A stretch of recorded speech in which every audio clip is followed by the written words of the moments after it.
And oftentimes there are non-covered costs associated with it, which is a surprise to a lot of home warranty customers.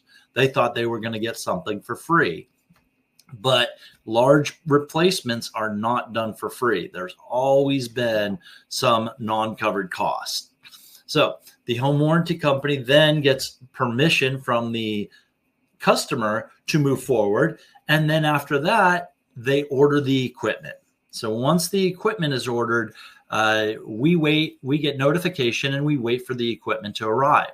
Once that equipment arrives, we verify that it's the correct equipment. If it is not the right equipment, we'll actually send it back and they'll have to reorder.